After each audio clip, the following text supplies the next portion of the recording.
Vous en avez peut-être déjà entendu parler, la Lamera Cup. C'est le nouveau phénomène dans le monde des circuits.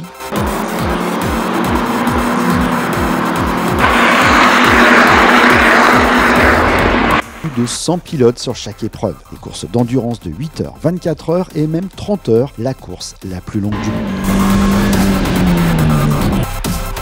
Des stars, des pilotes chevronnés, anciens de la Formule 1 ou vainqueurs des 24 heures du Mans, au volant d'une auto plus performante que n'importe quel GT. 12 courses par saison sur les plus beaux circuits d'Europe. Vous pensez peut-être que cette discipline est réservée aux professionnels ou à des milliardaires. Il n'en est rien. Non seulement elle accueille des pilotes amateurs, mais aussi des gens qui n'ont jamais mis les pieds sur un circuit. Nous vous invitons à découvrir qui sont ces personnages ordinaires la semaine qui se transforment en héros le week-end. Moteur.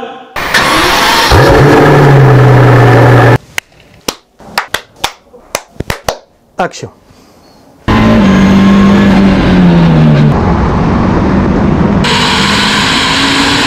Pour la première épreuve de la saison 2022, direction Magny-Cours en Bourgogne, Franche-Comté. À l'origine de cette compétition de sport auto ouverte à tous, Wilfried Merafina.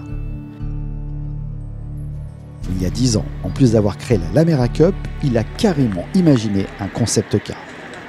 Un soir, au Castellet avec mes clients, parce qu'on avait 7 voitures, et ils me disent « Mais pourquoi tu ne fabriques pas une voiture de course ?» Je me dis « Bon, pourquoi pas, hein, je dois être capable. » Et ça, c'est la plus grosse connerie que j'ai fait en 47 ans de vie, c'était de penser qu'une voiture de course, on allait la fabriquer comme ça. Mais finalement, c'est tellement exceptionnel d'avoir sa voiture, son championnat. Dès lors est née la Lamera.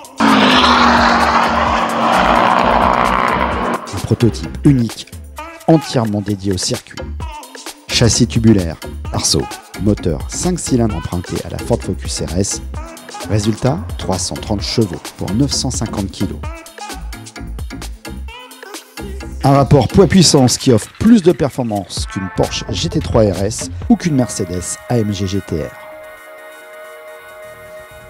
L'autre particularité ici, cette pompe à feu préparée est la même pour tous les pilotes en compétition.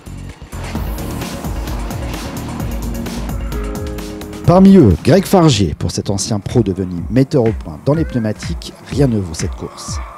J'adore la bagnole depuis toujours, ça fait des années et je suis jamais lassé. C'est toujours comme au premier jour, je suis toujours émerveillé et je me dis toujours mais quelle chance j'ai de faire ça.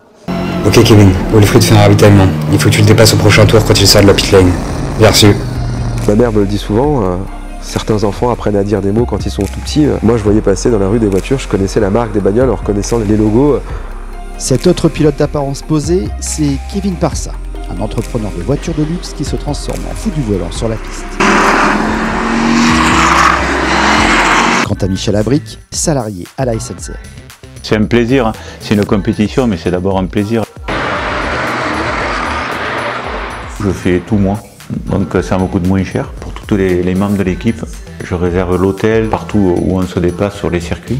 On prend la voiture, il faut toute la démonter, regarder ce qui va pas, changer les pièces qui sont usées. On a voulu que ce soit le plus simple possible pour que ça coûte le moins possible. Je m'organise pour faire aussi à manger à toute l'équipe.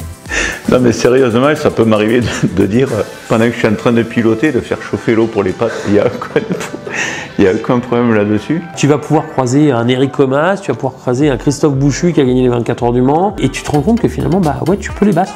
L'objectif, c'est qu'en effet, le boulanger de la semaine soit capable de gagner une course le week-end.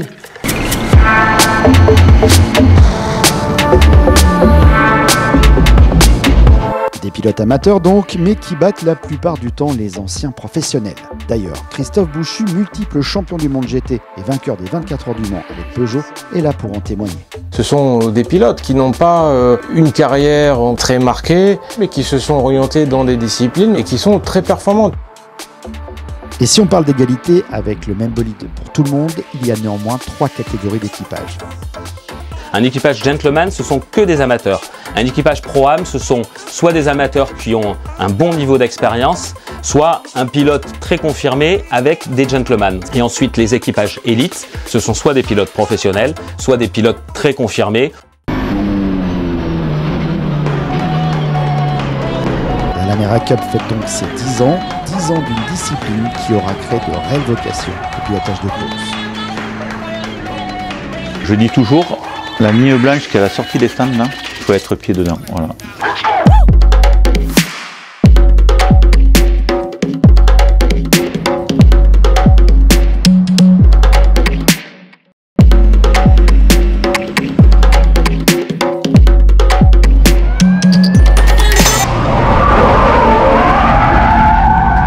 On vend jamais la peau de l'ours avant de l'avoir tué, surtout en Laméra.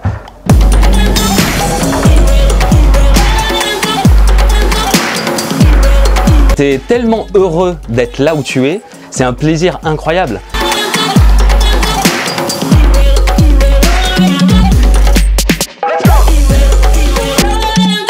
Et ce jour-là, sur le podium de Manicourt, Wilfried et ses coéquipiers sur la première marche le samedi, Kevin et son équipage le dimanche.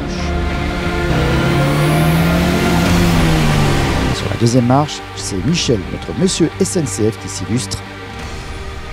La suite de leur aventure la semaine prochaine en Italie, sur le circuit de Misano.